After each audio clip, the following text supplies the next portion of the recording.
What's going on, people? Now, a story that many others covered over the years, but here's my version. Now, you don't have to be from Cali to know that Compton was something else in the 90s. The gangs controlled the neighborhoods, and the cops only could do so much. A city that had cops picking sides.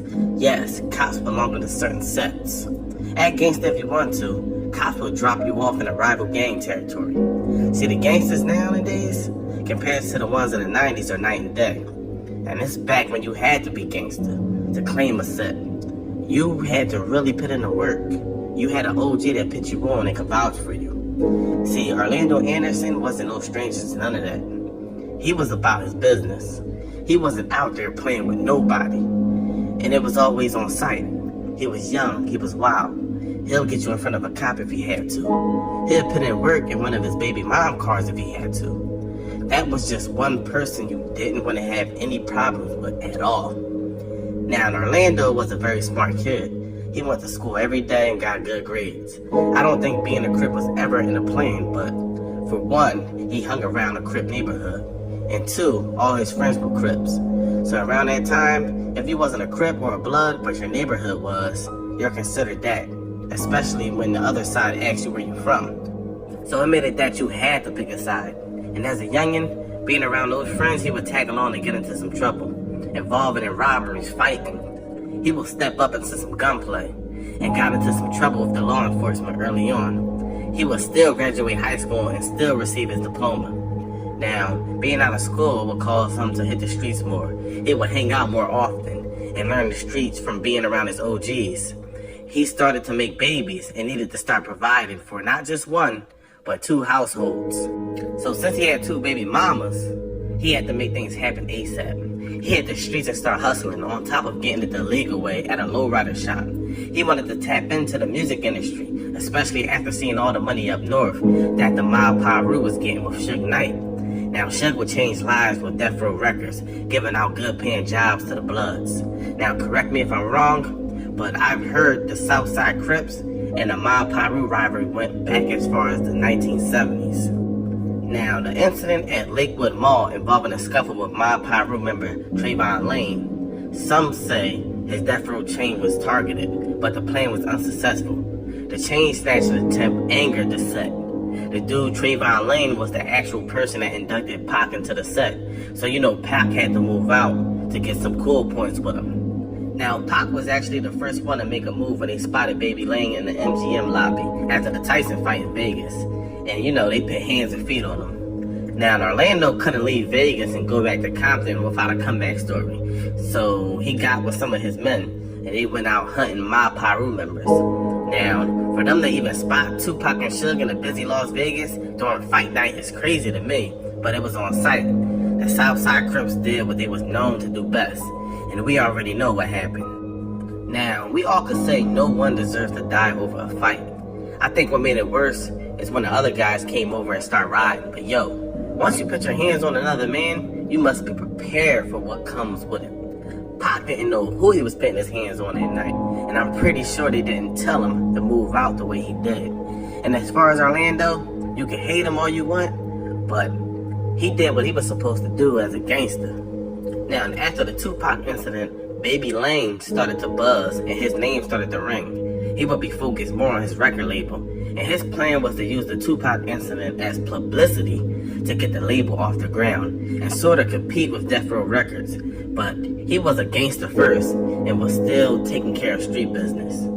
September 9th, 1996, 2 days after the Tupac incident, a high-ranked Southside Crip, Darnell Brim, was hit up several times in a drive-by shooting in Compton. He survived the shooting, and it was said that he was one of the guys in the car during the Vegas shooting. And on that same day, 2 Luda Park Piru members were hit by 9mm bullets when alleged Southside Crip members riding in a blue blazer spotted them in front of a hangout.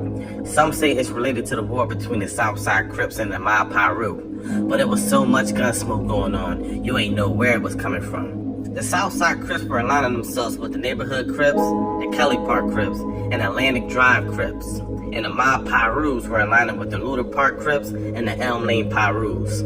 September 10th, which was the very next day, Gary Williams, a death row associate, was a victim in a drive-by shooting by the Southside Crips. Now, the war went on for about a week or two, then everything calmed down. Now, shortly after, Orlando Anderson was arrested by Compton police in a gang sweep on October 2nd. During his police arrest, police found machine guns, assault rifles, weapons that looked as they were preparing for a war. They wanted to charge him for a different body that time, but the Compton police were unable to satisfy the district attorney with enough information to hold him, so he was released. Now, my question is, why wasn't he charged for any of the guns? Because that was enough to pin him away for a while. Now, Orlando Anderson would stay in the media.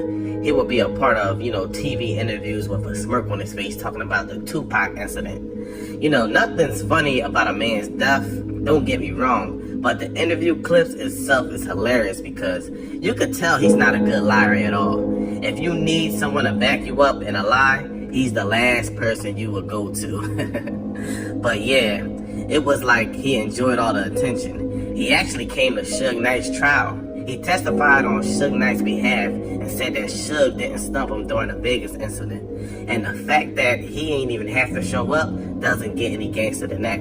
Yeah, they were just like, hey, we're going to keep law enforcement out of this, and we're going to keep it in the street. Now, some say Suge paid him off. And if it's true, let me know in the comments. And tell me how much was it, because I think I heard it was about like $60K or something like that. May 29th. 1998, Orlando Anderson pulls up to a food spot called Mom's Burger.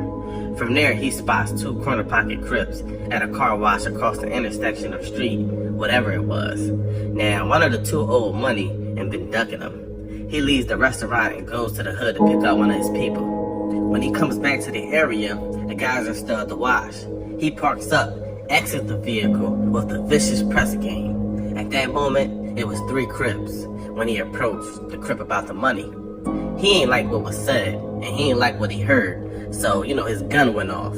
Shots were returned by Jerry J. Dog Stone, hitting Orlando, causing a slow death. Orlando took two of the guys with him, leaving the third wounded. Stone was one of the two that lost their lives. When Orlando went down, his partner grabbed the gun and started shooting. You live by the gun, you die by the gun. He died very young. And let's say if Tupac would have made it out of Vegas alive and Baby Lane didn't lose his life, they would have been exactly where Suge is now. Pac was out on bail and had open cases during the incident, and he was caught on camera during the assault. So by that Monday, he would have had to turn himself in. Orlando was already super hot on the streets, and his name was attached to other murders. Now, I don't wish jail on anybody, but I think prison would have saved both of their lives, if you ask me. Now, no matter what Tupac story you hear, it always ends with Orlando Anderson. Two African-American men that look just alike, trying to survive. With one trying to get where the other person is, and the other being successful, wanting to be a part of the other person's world. R.I.P. to both brothers. This story could be a lesson to young black men that made it. And it seems like it repeats itself in different forms right in front of our faces. With the King Von incident, the Young Dolph situation. If you're a man, of course, defend yourself at all costs. But success is the best revenge. Now, shout out to all my supporters. If you're watching this, hit that like button. Make sure you turn on the notifications so you don't miss out on my new content. But thanks for watching. I'm out.